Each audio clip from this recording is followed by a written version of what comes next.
कि uniform civil code के नाम पर ऐसे लोगों को भड़काने का काम हो रहा है। आप मुझे बताइए, एक घर में परिवार के एक सदस्य के लिए एक कानून हो, परिवार के दूसरे सदस्य के लिए दूसरा कानून हो, तो क्या वो घर चल पाएगा क्या? कभी भी चल पाएगा क्या? फिर ऐसी दोहरी व्यवस्था से देश कैसे चल पाएगा? हमें याद रखना है कि भारत के संविधान में भी नागरिकों के समान अधिकार की बात कही गई है। साथियों, ये लोग हम पर आरोप लगाते हैं, लेकिन सच ये है कि यही लोग मुसलमान करते हैं। अगर ये मुसलमानों के सही मायने में हितैषी होते तो अधिकांश परिवार, मेरे मुस्लिम भाई बहन, शिक्षा में पीछे न रहते, रोजगार में पीछे न रहते, मुसीबत की जिंदगी जीने के लिए मजबूत नहीं रहते। और सुप्रीम कोर्ट ने बार बार कहा है, सुप्रीम कोर्ट डंडा मारती है, कह रही है कॉमन सिविल कोड लाओ, लेकिन ये वोट बैंक के भूखे लोग, देखिए मैं आपको श्री अन्न यानी मिलेट्स के भी बात दोहराऊंगा। अभी मैं मिस्र में था तो वहां मिलेट्स की काफी चर्चा हुई।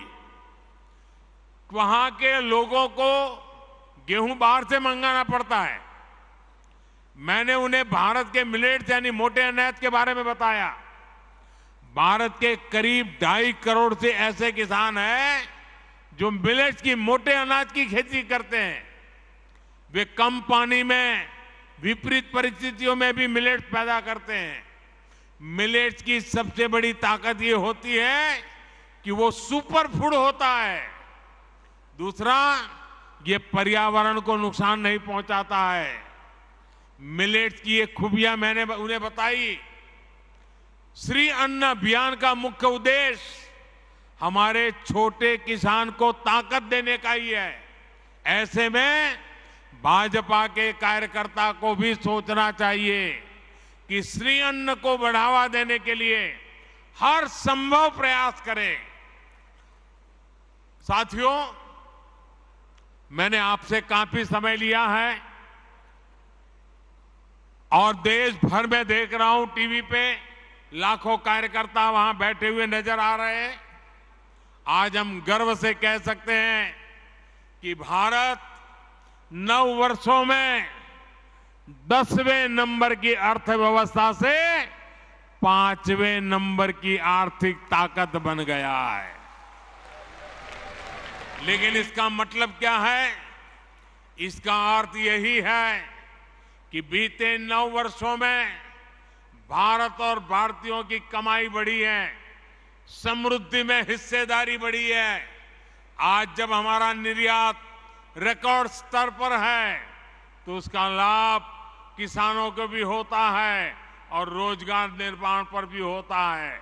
आज जब हमारी फैक्ट्रियां, हमारे उद्योग रिकॉर्ड उत्पादन करते हैं, जब रिकॉर्ड विदेशी निवेश आता है तो उसका लाभ भी सबसे अधिक हमारे युवाओं को होता है। ये समय, ये कालखंड भारत के युवा बेटे बेटियों का है। पिछले 9 वर्ष भारत के आत्मविश्वास को लौटाने के थे। अब आजादी का अमृत काल अमृत पीढ़ी के संकल्पों की सिद्धि का है। साथियों, बीजेपी के सुशासन का एक ही मंत्र है।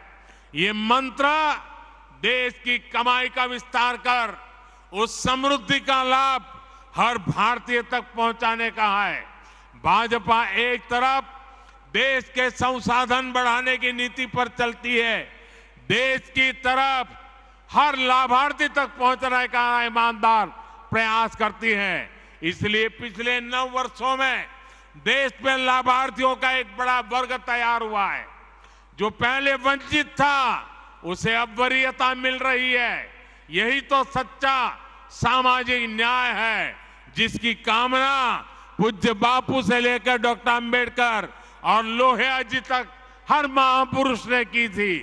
हमें इसी रास्ते पर आगे बढ़ना है और हमें बीजेपी का कार्यकर्ता होने के नाते एक और बात को ध्यान रखना है, सीट चाहे कोई भी हो, उम्मीदवार चाहे कोई भी हो, हमारा उम्मीदवार एक ही है।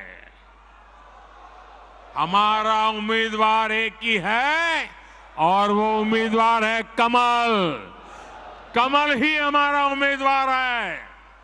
हमें हर घर कमल से बड़ा कुछ नहीं है। हमारे लिए कमल ही सब कुछ है। जनता को ये भी लगे कि जहां कमल है वहीं पर उसकी समस्याओं का समाधान है। इसलिए हमें कमल के निशान के साथ अपनी पहचान बढ़ानी है। हमें गर्व से कमल के निशान को अपने सीने पर लेकर चलना है। हम अक्सर देखते हैं कि सिर्फ चुनाव के दौरान ही कमल के निशान को बैनर तख्तियों में छपवाया जाता है, लेकिन अब हमें कमल के निशान को हर जगह, हर कार्यक्रम में प्रमुखता देनी चाहिए। हमें यह भी देखना है कि कमल से जो जुड़ा है उसकी पहचान सेवा से हो, समाज का हित करने वाले की हो। आज जो यहां से 2500 से ज्यादा कार्यकर्ता हमारे विस्तारक अलग अलग राज्यों में जा रहे हैं, उन्हें भी इसी का विशेष ध्यान रखना है। ये अभियान आपके लिए एक तपस्या से कम नहीं है। जिस गांव में आप जाएं, वहां के लोगों के साथ, समाज के साथ उन्हीं की तरह जीवन जिए, ना अलग रहें और ना ही अलग दिखें, और अपने आत्मीय संबंध गांव के लोगों से ऐसे बनाएं कि वो आपकी वापसी के लिए आपसे आग्रह करते रहें। जाने के बाद भी आपका संपर्क बना रहना चाहिए, चिट्ठी चपाती चलती रहनी चाहिए। साथियों, मैं आज देश के प्रबुद्ध मतदाता का भी फिर से आभार व्यक्त करना चाहता हूं। आर्थिक हो या सामाजिक, देश आज निर्णायक फैसले इसलिए ले रहा है क्योंकि दशकों बाद देश के लोगों ने एक मजबूत और स्थिर सरकार चुनी है। आज पूरी दुनिया में भारत को लेकर इतनी पॉजिटिविटी इसलिए है क्योंकि यहां एक मजबूत सरकार है।